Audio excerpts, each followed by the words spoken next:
what's going on, guys? So today we're talking about the best-selling cards under $5 or less. This is the Yu-Gi-Oh! Penny Stock Market Watch. Don't forget to like, subscribe, comment, add it to all of your playlists. Save it, share it, dislike it. You actually can't like and also dislike the video. What else can you do? I forget. All right, so we're gonna jump right in. Power of the Elements has arrived, but this is actually probably the biggest thing so far. The top 6 best-selling cards under $5 are not from Power of the Elements. And that could mean a couple of different things. I'm sure there's a Power of the Element card in the top 25, right? But 2, it could just mean that a lot of the cards, the set came out Friday, like it's Sunday, as of making this video. So it's definitely possible that the cards just need to calm down a little bit. People need to open more packs, etc., etc. But it's going to be interesting to see going forward the impact that inflation also has on the secondary market. Right? Penny stocks might be $6 or less soon. But what in the world are you doing here, little buddy?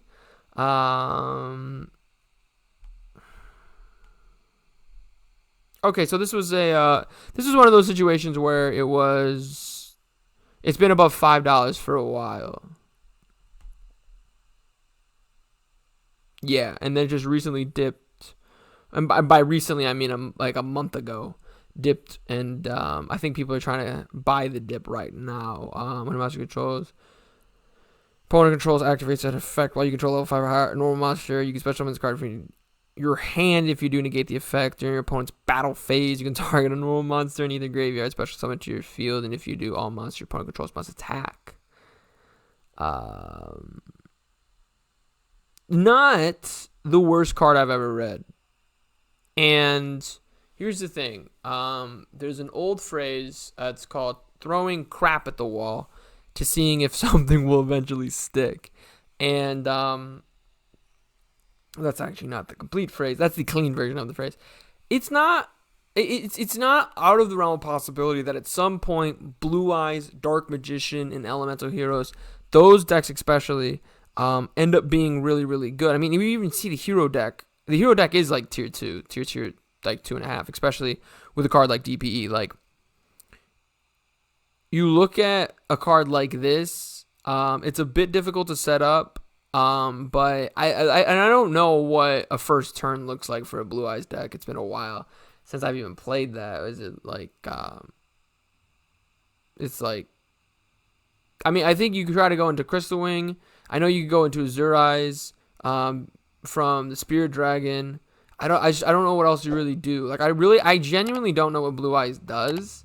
So I genuinely don't know if Blue Eyes can, either A, get a normal monster just on the field and leave it there, or B, get a normal monster on the field between the draw or the standby phase, right? Because Azure Eyes does have that ability to special summon, if I'm remembering. All right, we got to look up Azure Eyes. And the thing is, too, this is level 5 or higher normal monsters, right? So this is actually also Dark Magician support. And this is actually, in that deck, it's kind of crazy to think about, right? Because you have, when it comes to Dark Magician, I didn't even think about, because the artwork is clearly Blue Eyes White Dragon, right? And it's called White Lightning.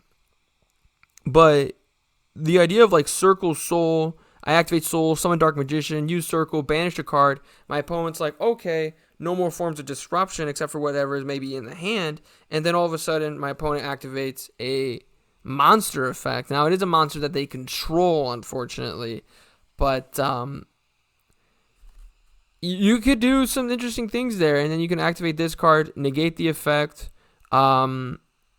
This can bring out Dark Magician and trigger Dark Magical Circle. So maybe it's actually Dark Magician players that's making this card go crazy, because it's actually support for both, which we see archetypes based around normal monsters. Like, that's going to happen, right?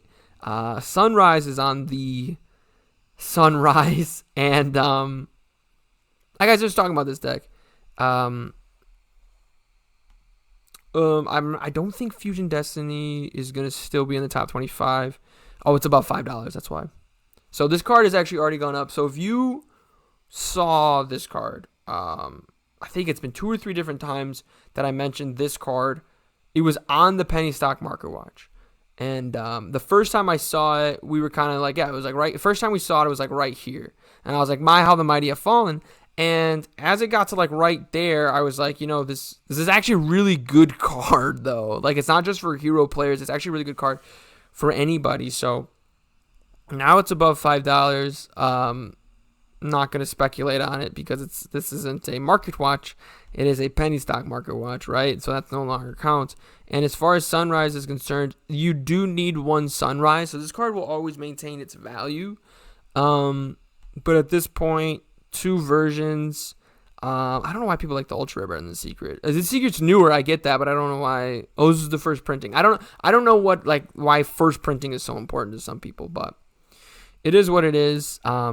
It's not a bad investment because Heroes are always going to be a very popular deck, and Sunrise is always going to be needed in Heroes until they find a better way to search Miracle Fusion, which is just absolutely insane. And like I said, I know I grouped Heroes in with Dark Magician and Blue Eyes. It's really not in that category, though. Like, if you're not careful, Heroes could definitely easily 2-0 sweep you, right? So the first 9 cards, this is kind of interesting. This is like a little mini quest.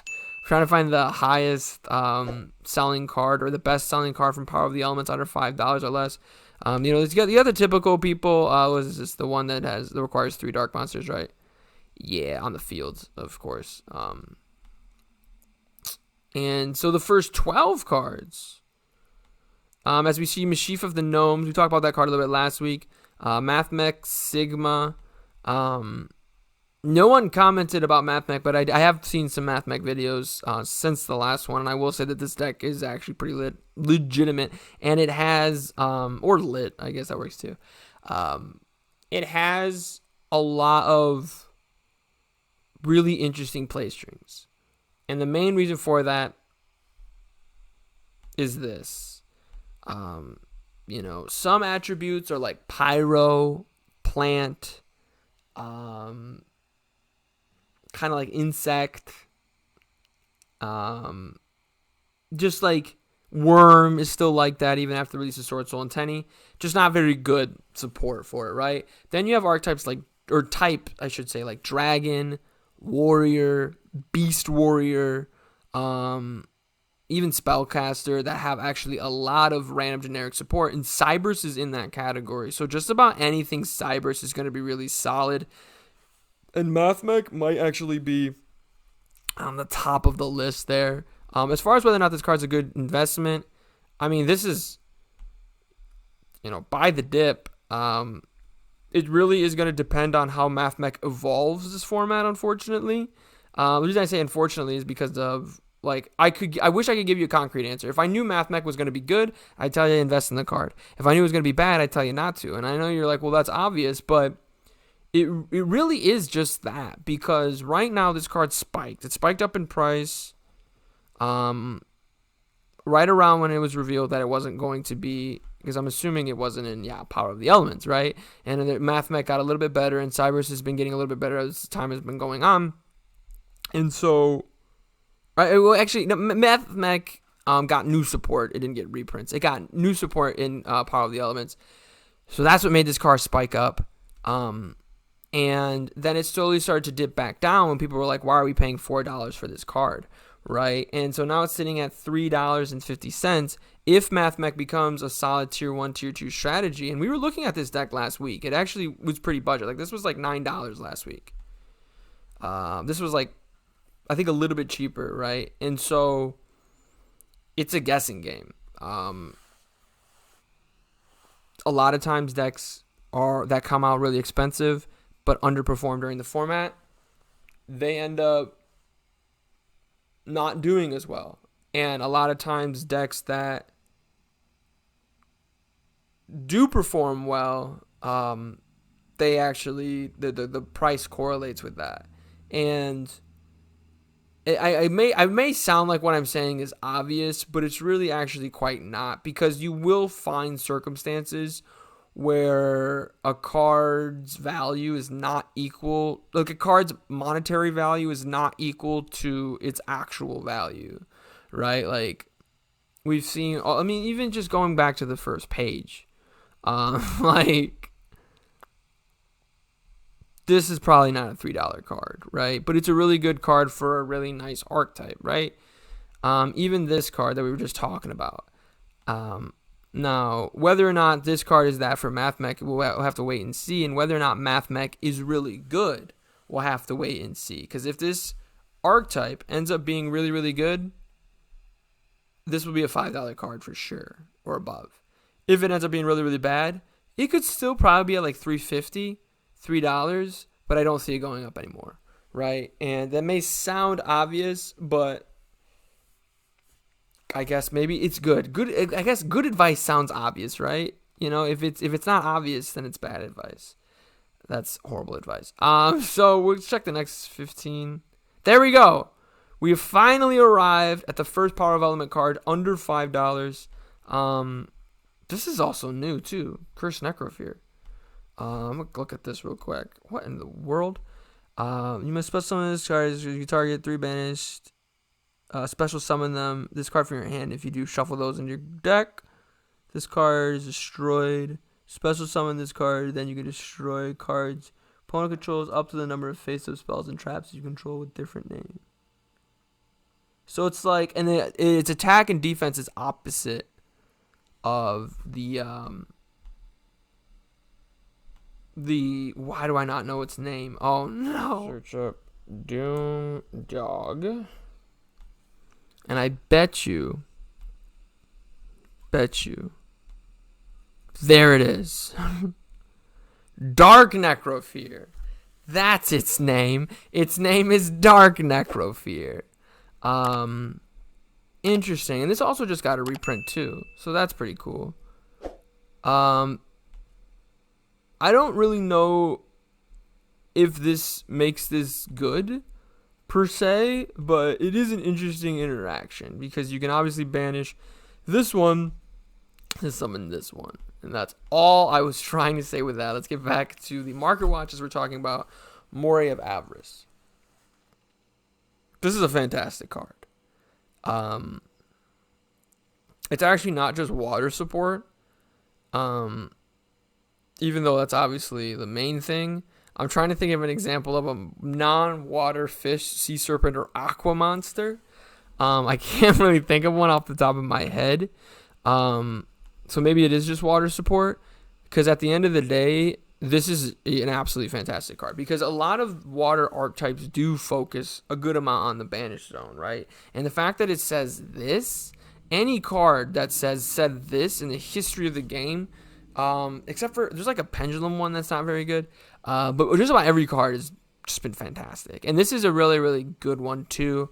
There's a bunch of different interactions that you could trigger with this. I don't want to talk about every single one with this, but I am just going to say it is the best selling card of Power of the Elements under $5. If you bought it at $1.73 4 days ago, shout out to you. You can get a near mint version for $1.70 or $1.75. Once that and this version is gone, those two and this version is gone, it's going to be a $2 card. And very, very quickly it will be a $3 card. I know the main video. Okay, actually, it's like $2.90. I know the main video that I have on my channel. Like if you go to my channel and you see the first video, it's about talking about how nobody knows where like the value of a price is going to go for a card. This is one of the closest things to a sure thing that I've seen.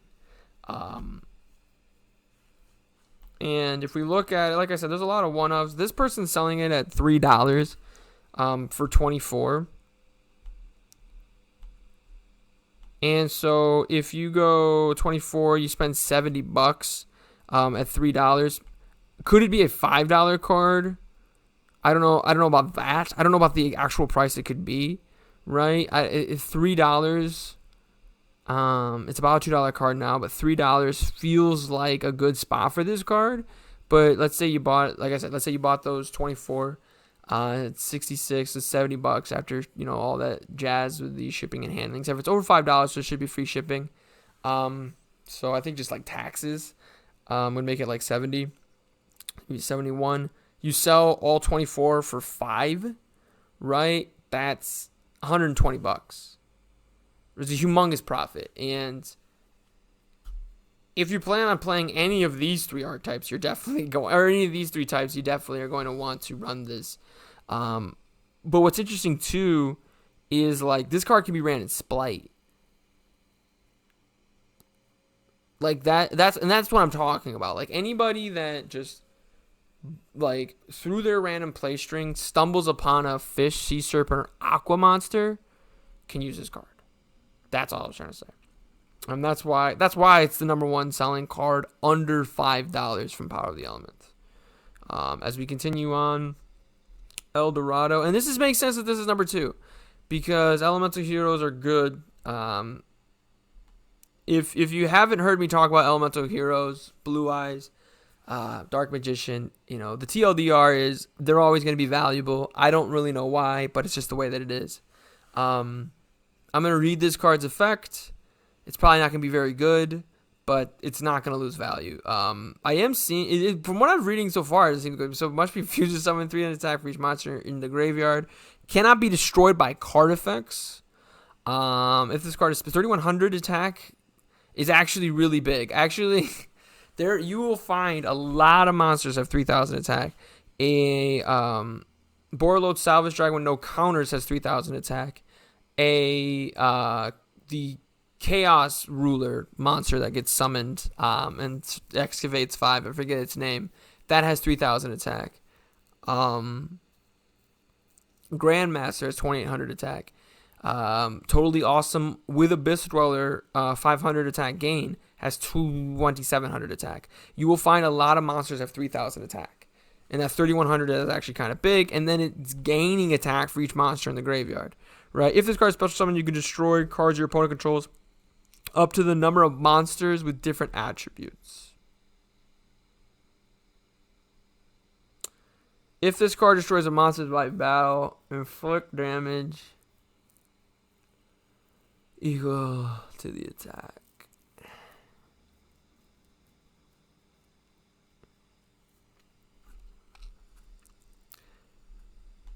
It's a decent card. It is definitely not the worst fusion monster I've ever seen, but it's also not the best. Continuing on, Draco Utopian area. Interesting. Okay. When your opponent activates a monster effect on the field, negate the activation, and if you do, destroy that card. On the field restriction is really not that bad for a trap card, right? When we see it sometimes on like monster effects or spell cards, it's a little bit worse, just simply due to the fact that like I would like to use this during my turn, right? And there's not, I mean, I guess Tier Elements is going to interact on my turn if I'm going first, but like I would like this to just negate monster effects, right? Maybe that's why it's not an above $5 card, but it does say negate the activation if you do destroy that card, then apply the following effect. Banish one monster from your hand, and if you do, special summon the monster that was destroyed, but negates effects. So that's another thing too. So it negates the effects, but not until the end of this turn. So it negates the effects permanently, right? And the cost is kind of big. But there are circumstances, like I don't know the name of it, but one of the Sword Soul Synchro monsters that says if a card is banished, banish a card from your monsters, your opponent's graveyard and your opponent's field. This card can trigger that. I don't know if Sword Soul would run it, right? And that's the thing. Like I don't know what deck would run this card, right? Because effectively it's Solemn Strike without the cost, but also without the ability to stop special summons. Or it's like it's a counter trap imperm, but you can't activate it from your hand. Yeah, that's what it is. It's a counter trap imperm, but you can't activate it from your hand, and also it doesn't stop the rest of the zone, right? Really, I only see this card being good in decks that can apply that second effect of banishing a monster to special summon the card back and really utilize it. Now I understand, like, I don't know, your opponent summons that monster that we just saw. What was that monster we just saw? Elemental Hero Shining Neos Wingman. Your opponent summons this monster out. If this card is special summon, you can destroy cards your opponent controls up to the number of different attributes. Your opponent goes to activate this effect. You chain Draco, Utopian, Aura. Destroy this card, banish a card from your hand, steal that card, and now you got a 3100 beat stick. That's pretty unique. That's pretty cool. But I think that by the time you get to a spot where you steal a monster whose attack, because the effects are negated, so by the time you get to the spot where you steal a monster whose attack is big enough to make banishing a monster relevant, it's not going to be worth it, right? Like, let's say, your opponent summons, I was going to say Appaloosa, but that's a horrible example. Your opponent summons like a Boros Savage Dragon. You activate this card, you take the Boros Savage Dragon, your opponent's just going to out it, right? Or at least if they're playing a good deck. Now,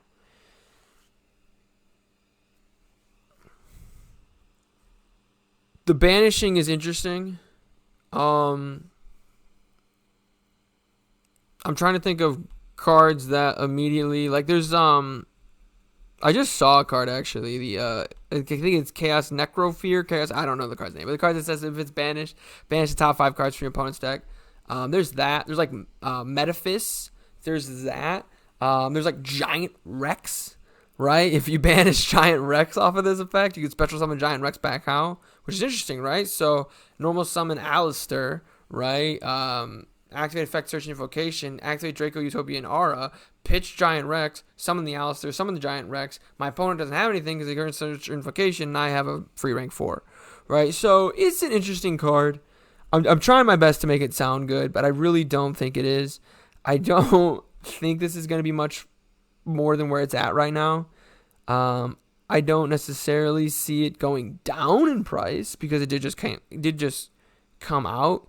I could see it getting to like 3, maybe slightly below 3, and then bottoming out there. So I'd do that. I would keep this on like your watch list and wait to buy the dip because I don't think the dip is here just quite yet.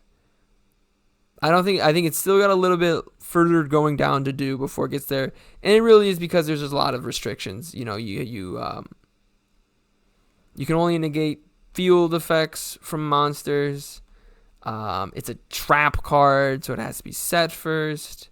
It's a hard once per turn. Like, it's got a lot. It negates the effects of the monster you summon. You got to banish a card. So, yeah. But I could see why it is being sold. Why it does have a lot of... Because this is the number 3 best-selling card from Part of the Elements. And I think the reason for that is just simply due to the fact that it's interesting. And if people are like, hey, I can get a playset for... What is it? It's about $3. I can get a playset for 10. Awesome. Let me mess around and see what I can do with this. Malicious Bane's doing Malicious Bane things. This card's $4. Don't understand. It's not a good card.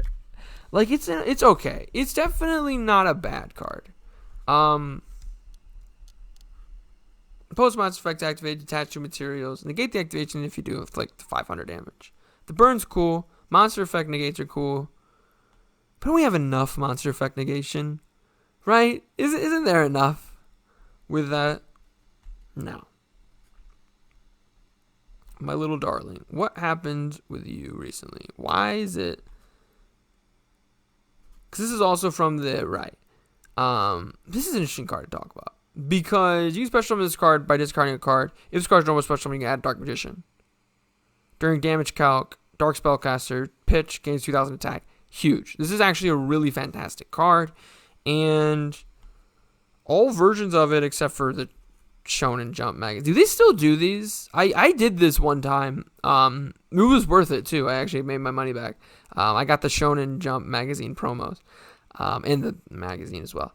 I don't know if they still do that though, because I did it for 1 year and stopped paying attention. So, as far as other versions of this card, and all versions of this card, I think this card's got a lot of value, right? When it was announced, when the reprint, it does appear like when the reprint was announced, like this is probably one of the bigger reprints from this set too. And when the reprint was announced, it went down. And you got the Legendary Juice Magical Shiro. We have, I knew it, but I was like, that's a weird looking chart because it looks just like the last one. Legendary Dragon Decks. That was a fun set. That will go back 3 months. So yeah, so that's kind of what's going on right now with this card. Now, Will all versions get to $15? Probably not. Could all versions get to $5? Possibly. But the fact is that this right now is sitting at $2, right? And it's $2 relatively recently. Like earlier, like yesterday, 2 sold for $1.50. Another one sold for $1.50, right?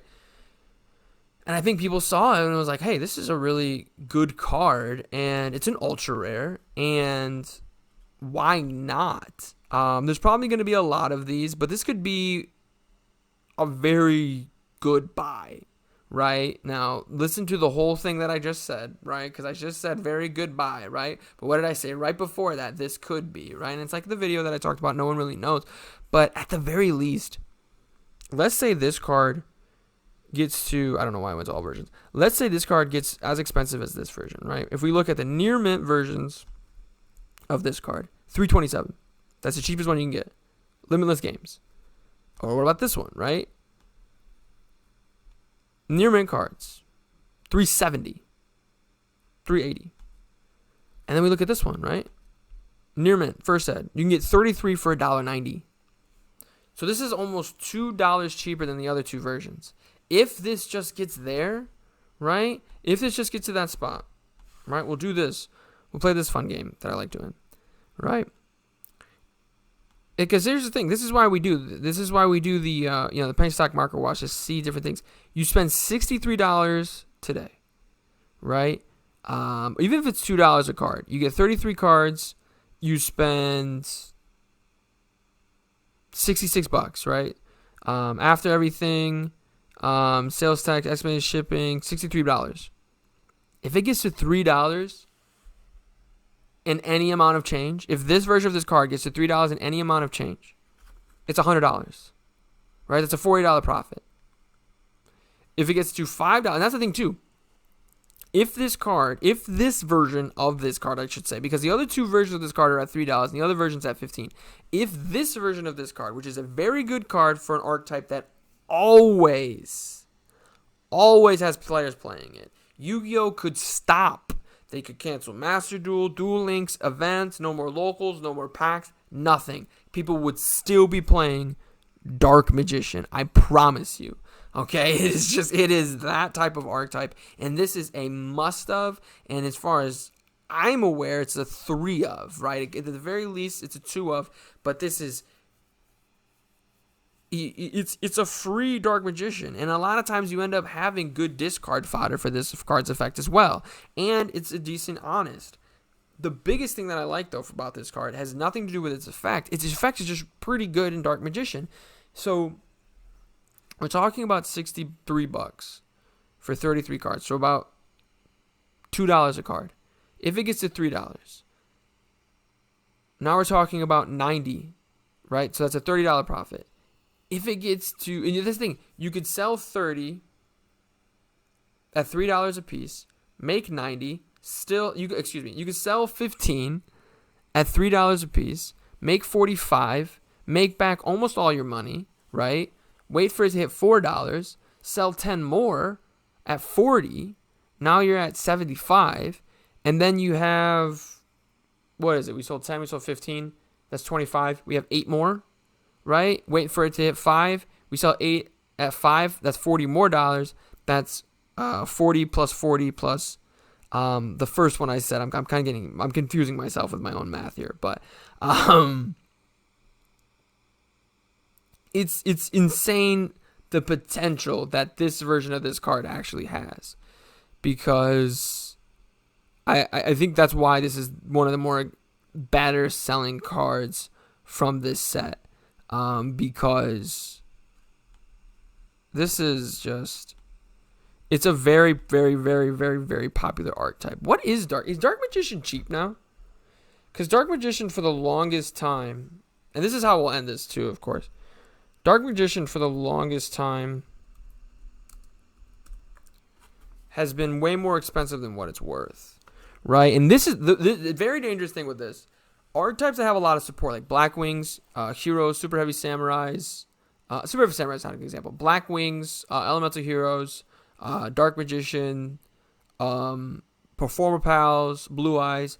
You have to be very careful, right? Because you could get this deck for $30, and you'll get like a Karibo,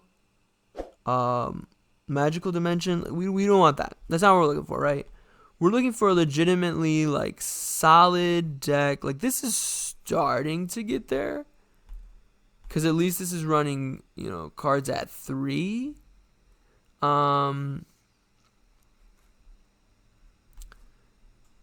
But if we keep going, there's gonna be a lot. If we keep going, $200.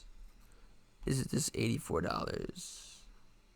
Doesn't come with Homeboy, but this isn't bad. Okay, so Dark Magician's still not cheap, but it does appear to be getting cheaper, which is awesome, because this isn't really that good of an archetype.